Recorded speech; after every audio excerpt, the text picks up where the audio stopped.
สบายดีเด้อวันนี้เป็นมื้อฮับใบยังยืนเนาะหลังจากที่ฮับใบยังยืนฮับใบยองยอต่างๆเมื่อเกิดมาจัดพาเข้าเล็กๆน้อยๆเป็นพาเข้าสมัคคี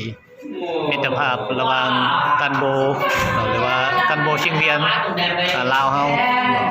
เพื่อสร้างสายสัมพันธ์ความสมัคคีกับรวมรายการมหาลัยและก็บรรดาครูอาจารย์และบรรดาครูอาจารย์ที่ได้สอนพวกเราเมื่อทุกคนเนาะเชิญเพิ่นมาร่วมพาเข้าเล็กๆน้อยๆอยู่ที่ห้าง789เด้ออยู่นี่6789เนาะบันทึกภาพให้บรรดาท่านได้เห็นนำ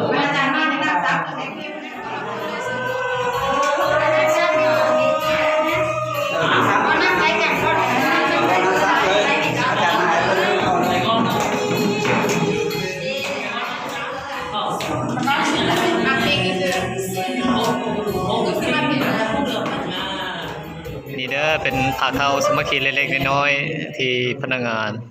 พวกเรามาศึกษาที่มหาลัยกงบิงจัดเพื่อเป็นการแสดงความรู้บุญคุณแก่ทางมหาลัยแน่และก็หมู่ค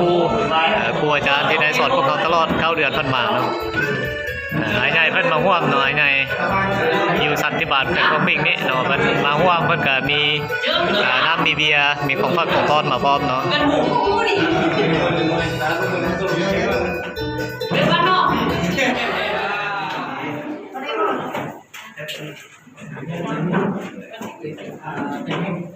ครูอาจารย์ก็พากันมาหลายคนแล้วเนาะวันนี้เนาะครูอาจารย์นั้นมาหลายคนแล้วนะ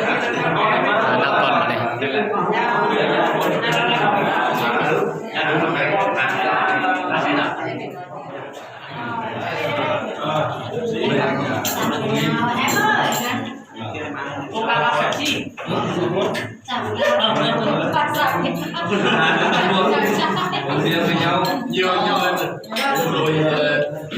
อาหารทะเลเด้ออยู่ที่อาหาร6789มื้อนี้เป็นพาเข้าสมัคคีที่นักศึกษาลาวจัดเพื่อสร้างความสมัคคีระหว่างครูอาจารย์เนี่ยแล้วก็มีหมู่ครูหลายคนมาร่วม